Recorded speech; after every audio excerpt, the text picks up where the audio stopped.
أعوذ بالله من الشيطان الرجيم. بسم الله الرحمن الرحيم. قل هذه سبيلي أدعو إلى الله على بصيرة أنا ومن اتبعني وسبحان الله وما أنا من المشركين. سورة یوسف 108 نمبر آیت. په 8 نمبر کې دا مضمون ذکر کیږي چې د اسلام دعوت او د اسلام نشر اشاعت دا عارضی او سرسری خبرې نه دي چې ګنې دا خاص رواج سره یا سرسری قصې به ختم بشي او ردی سره سره تیزی ر بتاوت باندې چې د عذابونو د مخنیوي لپاره او د الله تعالی د قهر د غضب د پکولو لپاره دعوت او د خلکو اصلاح ضروری شی دی. الله تعالی نبی علیہ السلام ته وی قول ورته وی هذه سبیل جدا زما لار ده ادعو الى الله چرا بللکم الله تعالی طرف على بصیرت بدلائل سرا ادعو الى الله على بصیرت دا تفصیل هذه سبیل د جلال نسشه مراد څنګه لار ده د دې لار ده چې بس دعوت ورکول دی الله تعالی طرف ته بدلائل سرا على بصیرت کې دا خبر واضح شوله چې د اسلام حقیقت د اصلي قصې او رواجونه افسانې او د نورو قوانینو په شان کې قصې نه دي بلکې د پاخه بنیادونه لري یو پوخ حقیقت لري او د دې پوره تاسو به کېږي انسان انا زو ومن تبعني یعنی الله تعالی درته دعوت ورکوم زه خپل باندې او هغه سوچ زما تابعداري کړل په دلایل سره ان اسلام دعوت او نشر اشاعت دا یو مضبوط دلیل باندې مبني دي او ردی بنیاد په دلایل باندې دي دا کار زه خپل مې کوم او هغه خلک هم کې جما تابعداري کوي. ومن تبعني کې دوه روایت د حدیث نقل لي یو عبد الله ابن عباس رضی الله تعالی عنہ قول لي چې ومن تبعني نه مراد صحابه کرام او د عبد الله ابن مسعود رضی الله تعالی عنہ دی غوي چې من تبعني اولنې مصداق صحابه دي او د امت کې ډټور نه اوچت او لوی خلک او دې خبره ته اشاره ده چې د صحابه کرامو قول فعل او د هغوی اخلاق خپلول د جنت لار اختیارول دي. د دین علاوه چې کوم دی د امام کلبی رحمه الله او دغه شان د کې د نور علما اقوال پکې دادي چې ومن تبعانی د دې مفهوم عام دی. د نبی علیہ السلام نو وروسته چې څوک هم د نبی علیہ السلام تابعداري کوي کغه صحابه کرام دي که تابعین دي که تابعین دي او که دغه شان رستانی په امت کې نیکان خلق دي چې الله تعالی درته دعوت ورکړي دا ټول په دې کې شامل دي د مصداق اگر چې صحابه کرام مرتبه کې ټول نه چتره تابعین او دویم نمبر تابعین او دریم نمبر لیکن دا آیت عام دی د قیامت پورې په ټول داخل. بیا دی وای د تفسیر مظهری په حواله باندې چې کوم خلک د نبی علیہ السلام سره محبت ثابتول غواړي او د الله تعالی تابعداري او د الله تعالی د مینې دعوادار خلک دي ورته خلکو ته معنی لازم دا چې دین به زده کوي او نور خلکو ته به رسي چې کم خلک نه خپل دین زده کوي نه چاته رسي دوی د نبی علیہ السلام سره محبت یا د الله تعالی سره محبت دا داوا رښتونی نه ده دروغجن ده. دا تحقیق د تفسیر مظهری دی. وسبحان الله او پاکی د الله تعالی لره تسبیحات تسبیح چې کوم دا سبحان الله دا در تسبیح مضمون دی. د الله تعالی دوه قسم صفات دي یو منفي صفات یو مثبت صفات. منفي صفات د الله تعالی مضموم خراب صفاتونه نفي کول دا تسبیح ده. لکه سړی داسې وایي چې الله تعالی شریک نه لري الله تعالی باندې مرګ ناراضي زوال په ناراضي بیماری په ناراضي خوب ول ناراضي د مخلوق صفاتونو نه الله تعالی اوچته د مخلوق صفاتونو په الله تعالی کې نشته دي نو دا منفي صفات د الله تعالی نه نفي کول دي مضمون د تسبیح وي. مکه د شرک باستر چې خلکو کې ځنې د الله تعالی د وجود قائل نه دي او چې کوم الله مني نو ور سره شرک هم سم کوي اکثری خلک نو دې ځکه کې تسبیح مضمون ضروری دی چې تسبیح ذکر شي او په کوم ځای کې د الله تعالی کمالي صفاتونه ذکر شي نعمتونه ذکر شي نو هغه ذکر کې الحمدلله ذکر کې حمد ذکر کېږي حمد الله تعالی مثبت صفات ذکر کول ته حمد ویل کېږي نو اته بیا د حمد ضرورت نو مکه چونګه شرک باس شوی دی شرک یو خطرناک چیز دی شرک نه الله تعالی اوچته الله تعالی د پاره د من پی دی نو مقام د دې خبره د تسبیح ذکر شي نو الله تعالی و سبحان الله پاکی الله تعالی د شرک نه. وما انا من المشرکین او زه د مشرکان نه یم. نبی علیہ السلام ته خلکو ته وایا چې الله تعالی د پاره د شرک نه پاکی ده او زه د مشرکان نه یم. نو ما انا من المشرکین کې د مضمون ته اشاره شوه چې کم مضمون دعوت ز خلکو ته ورکوم نو بده معنی په خپل عمل لې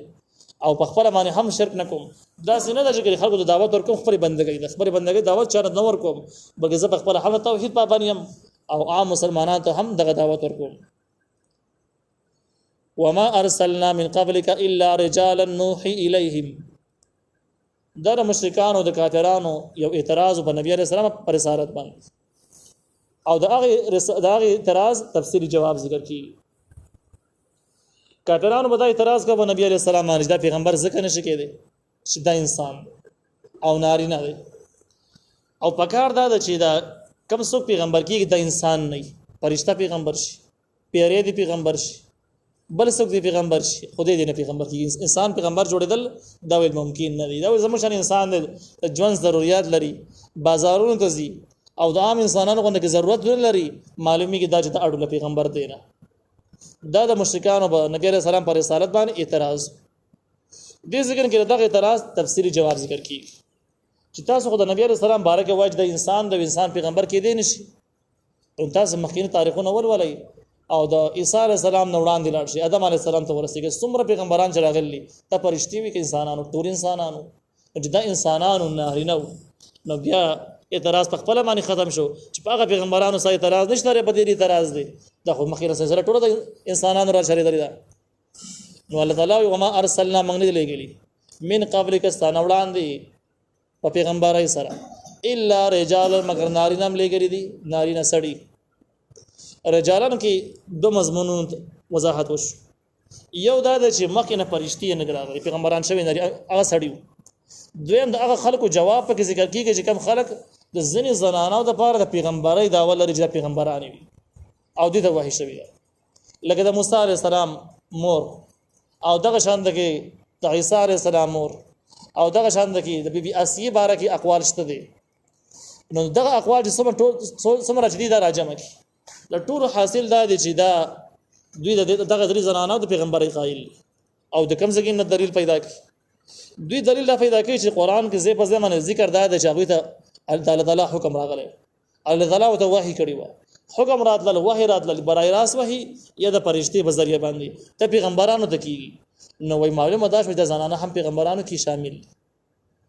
لیکن ابن کثیر رحمه الله وایي چې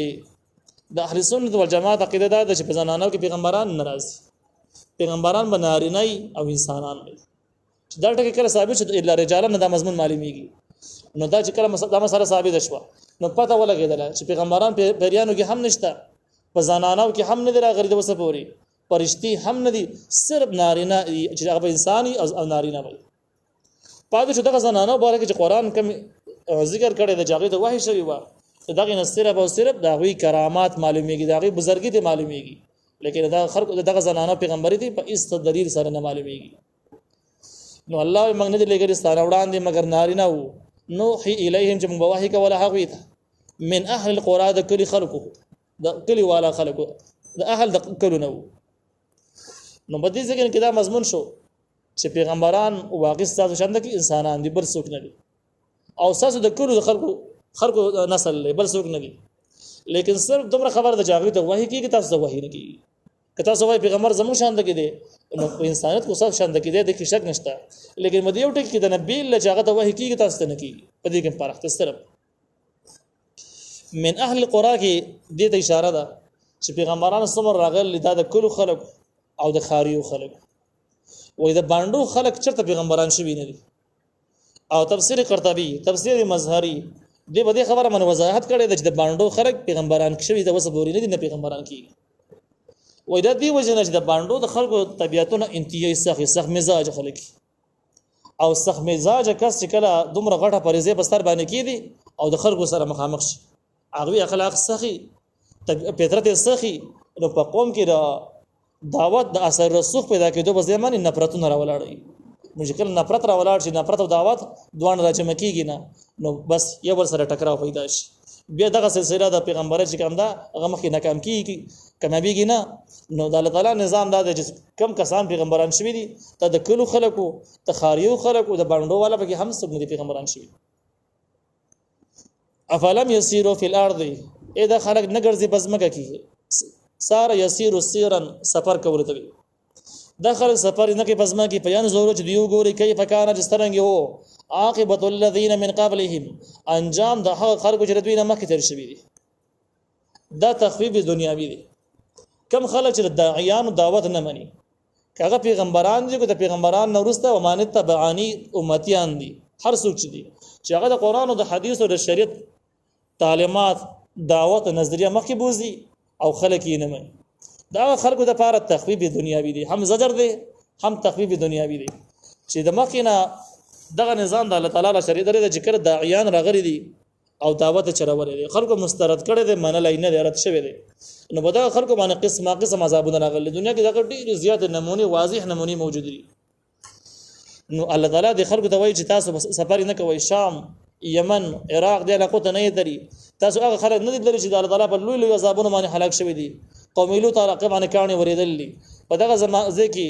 بحر میت او دریاب د جګه وسم بد عذاب د سکلک اثار پکې موجود دي چې ژوندې شي پکې بالکل پاینه چې د بل ځګین د میان ناوړي جندخان ناوړي وروي چې پوري ساور کې به دغه پایدې نشي. بحر میت باندې مشهور دی مل دریاب او نبی عليه السلام دغه ځګین مبارکي فرمایلی چې کړه تاسو سفر کوئ د علاقه باندې تیریږئ نو په تیزی باندې تیریږئ د علاقو کې ساره گئی مو دغه د الله تعالی د قهر او د غضب اشارات او علامات وسه موجود دي. دغه شان د شعیب علیه السلام علاقه او نور علاقه د نوح علیه السلام د طوفان آثار په عراق په الحال موجود دي. نو دغه علاقو ته کوم خلک سفر کوي نو هغه د خلک نه ګوري اندازه نه لګي چې دین مخالفت د دعوت مخالفت څومره لوی عذاب ته دعوت ورکول او دا دنیا خپل ځان باندې ورانول دي خرابول دي. نو الله وی افلم یسیر اذا خلق نه ګوري سفر نه کوي فل ارض بزما کی بیان زورو چې وګوري کیف کان جسرنګ وو عاقبت الذين انجام د ها کسانو من قبلهم جردوین وړاندې دا سترکشانو نه فرمانو خلکو انجام بیسو ولدار الاخره او خامخ کور د اخرت خیر للذین اتقوا ډیر غوړه د هغه کسانو د پاره چې پرهیزګاران دي. افلا تعقلون ای تاسو عقل نه لرئ